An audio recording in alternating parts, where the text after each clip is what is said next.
This is your CBS News Baltimore update for Sunday, March 24th. I'm Miana Massey. Well, it's no secret carjackings continue to hit our communities hard, and young people are often behind them.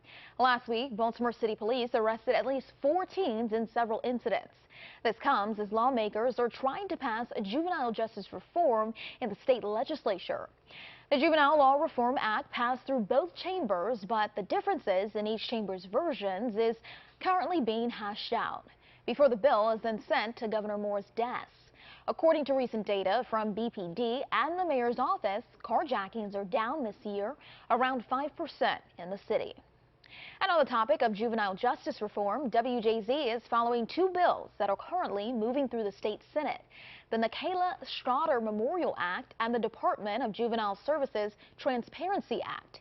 Both bills aim to reform juvenile justice here in our state, and both will have hearings this Tuesday.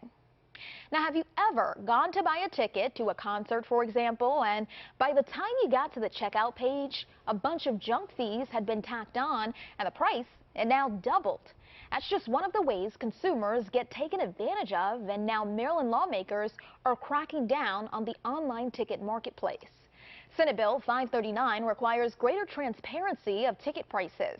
The listing for a ticket and each step of the transaction must disclose the total ticket price, including all fees and taxes. It would also ban the sale of speculative tickets. So that's when a ticket broker or unofficial seller will put tickets up for sale when the broker doesn't actually have them in hand yet, typically because the event has not yet gone on sale. Senator Don Gill, who is sponsoring the bill, says it's all in response to the outrage from big tours this past year.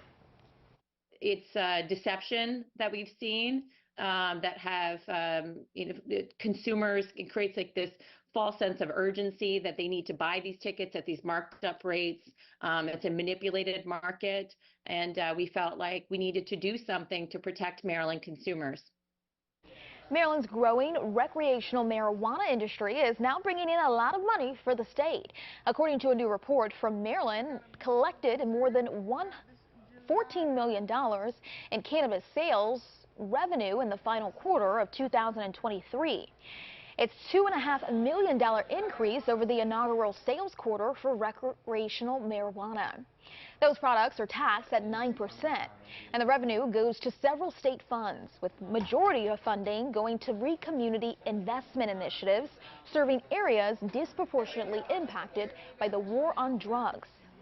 And another bill to keep an eye on focuses on the Community Reinvestment and Repair Fund.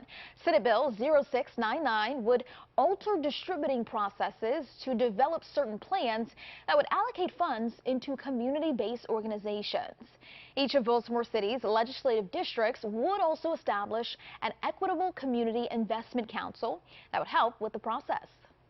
And that's your CBS News Baltimore update. I'm Miana Massey.